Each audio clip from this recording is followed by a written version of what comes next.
Transcription factor. तो इस video हम लोग कुछ इम्पोर्टेंट रेगुलेटरी ट्रांसक्रिप्शन फैक्टर के एग्जांपल देखेंगे। तो CVF की बात करें तो CVF ये एक कैट बाइंडिंग फैक्टर है। CVF एक कैट बाइंडिंग फैक्टर है जो कि कैट बॉक्स से बाइंड होता है। तो CVF ये कैट बाइंडिंग फैक्टर है जो कि कैट बॉक्स से बाइंड होता है। CEBP ये कैट इन्हेंसर बाइंडिंग प्रोटीन है। CEBP एक कैट इन्हेंसर बाइंडिंग प्रोटीन है जो कि कैट बॉक्स से बाइंड होता है। तो CEBP CAAT enhancer binding protein है जो कि कैट बॉक्स से बाइंड होता है। तो CBP और CEBP ये दोनों ही कैट बॉक्स को बाइंड कराने में हेल्प करते हैं। क्रैब की बात करें तो क्रैब एक कैंप रिस्पॉन्स एलिमेंट है। कैंप एक रिस्पॉन्स एलिमेंट बाइंडिंग प्रोटीन है जो कि बाइंड करता है कैंप रिस्पॉन्स एलिमेंट्स को। तो क्रैब ये camp response element binding protein है जो कि कैंप रिस्पॉन्स एलिमेंट्स को बाइंड कराता है। SP1 ये SV40 अर्ली और लेट बाइंडिंग प्रोटीन होता है। SP1 ये SV40 अर्ली और लेट बाइंडिंग प्रोटीन है जो कि GC बॉक्स को बाइंड कराता है। ये GC बॉक्स को बाइंड कराता है। अब हम देखते हैं कुछ बेसल ट्रांसक्रिप्शन फैक्टर के फंक्शन की बात करें तो ट्रांसक्रिप्शन फैक्टर सेकेंड D इसके दो कंपोनेंट होते हैं, एक TBP और एक TAF। TBF मतलब टाटा बाइंडिंग प्रोटीन और TAF मतलब टाटा एसोसिएटेड फैक्टर। तो TB second transcription factor second D TATA binding component की बात करें तो ये क्या करता है, ये टाटा बॉक्स की पहचान करता है। टाटा बॉक्स की पहचान करता है और एक प्लेटफॉर्म तैयार करता है Tata transcription factor second B की बाइंडिंग के लिए। तो transcription factor second D transcription binding TATA binding protein जो कंपोनेंट है ये टाटा बॉक्स की पहचान करता है और एक प्लेटफॉर्म तैयार करता है ट्रांसक्रिप्शन फैक्टर सेकेंड B की बाइंडिंग के लिए। Transcription factor second D Tata associated factor की बात करें तो ये कोर प्रमोटर की पहचान करता है। ये कोर प्रमोटर की पहचान करता है और ये टाटा बाइंडिंग प्रोटीन का रेगुलेशन और बाइंडिंग कराता है। तो transcription factor second D Tata associated factor, इसका दो काम है, एक तो कोर प्रमोटर को पहचान करेगा और टाटा बाइंडिंग प्रोटीन से बाइंड और उसका रेगुलेशन करेगा। इसके बाद ट्रांसक्रिप्शन फैक्टर सेकेंड A की बात करें तो ये टाटा बाइंडिंग प्रोटीन और टाटा एसोसिएटेड फैक्टर की बाइंडिंग को स्टेबलाइज कराएगा। तो ट्रांसक्रिप्शन फैक्टर सेकेंड है ये TBP और TAF को स्टेबलाइज करता है। ट्रांसक्रिप्शन फैक्टर सेकेंड B की बात करें तो ये एक इंटरमीडिएट है। इंटरमीडिएट रिक्वायरमेंट करता है RNA पॉलीमरेज सेकेंड का। तो ये RNA पॉलीमरेज सेकेंड का रिक्वायरमेंट करता है और इसके अलावा ये कोर प्रमोटर के साथ इंटरैक्ट करता है। ये इंटरैक्ट करता है कोर प्रमोटर B के साथ। ट्रांसक्रिप्शन फैक्टर सेकेंड F की बात करें तो ये RNA पॉलीमरेज सेकेंड की रिक्वायरमेंट करता है। ट्रांसक्रिप्शन फैक्टर सेकेंड E की बात करें तो ये तुरंत रिक्वायरमेंट करता है ट्रांसक्रिप्शन फैक्टर सेकेंड H की।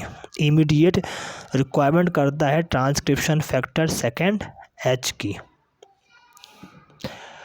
ट्रांसक्रिप्शन फैक्टर सेकेंड एच की बात करें तो ये हेलिकेस एक्टिविटी है, इसके पास हेलिकेस एक्टिविटी है और ये रिस्पॉन्सिबल होता है transition from close to open promoter complex की।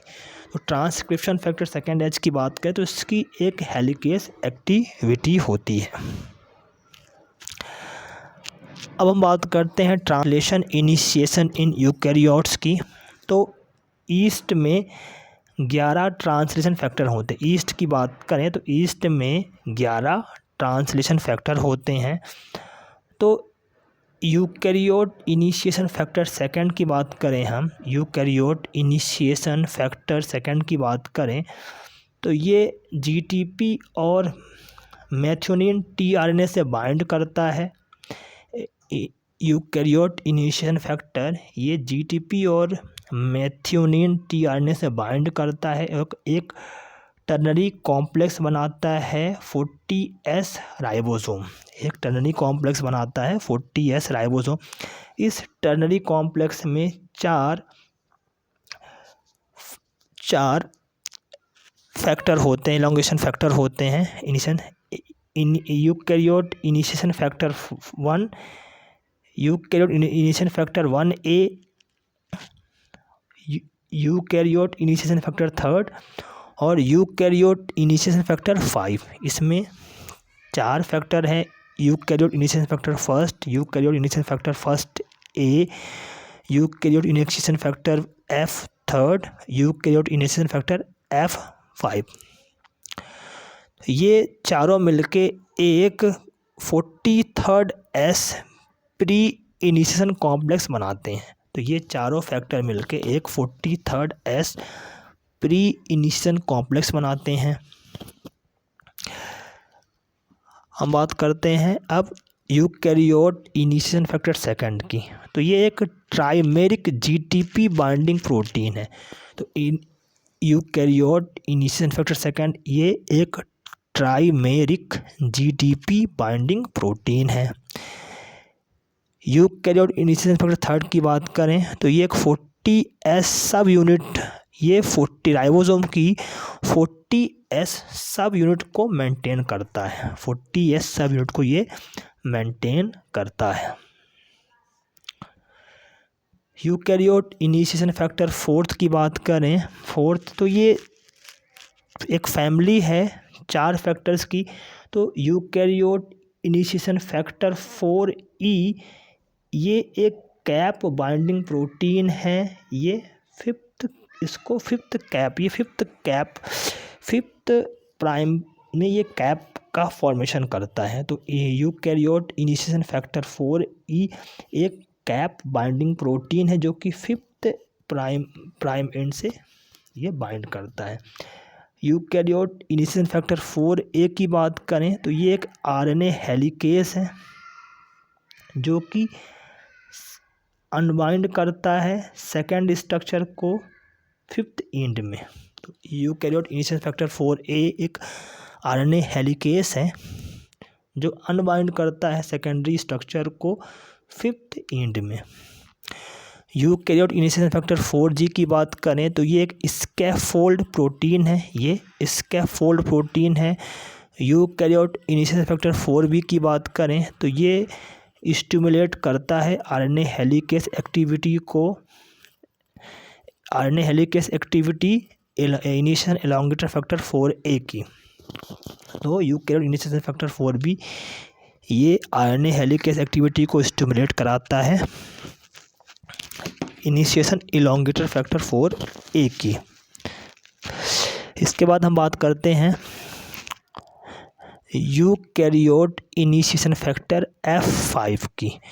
तो ये एक जीटीपीएस एक्टिवेटिंग प्रोटीन है, जीटीपीएस एक्टिवेटिंग प्रोटीन है जो कि जीटीपी को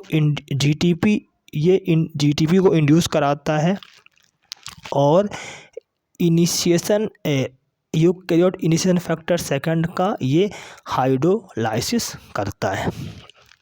इसके बाद हम बात करते हैं यूकैरियोट इनिशिएशन फैक्टर 5B की। तो ये एक दूसरा जीटीपीएस होता है जो कि 60S सब यूनिट को अनेबल करता है एनेबल करता है 60S सबयूनिट को, और ये फिर कॉम्प्लेक्स से ज्वाइन कराता है। यूकैरियोट इनिशिएशन फैक्टर 2B, तो ये ग्वानिन न्यूक्लियोटाइड एक्सचेंज फैक्टर है। यूकैरियोट इनिशिएशन फैक्टर 2B एक ग्वानिन न्यूक्लियोटाइड एक्सचेंज फैक्टर्स है।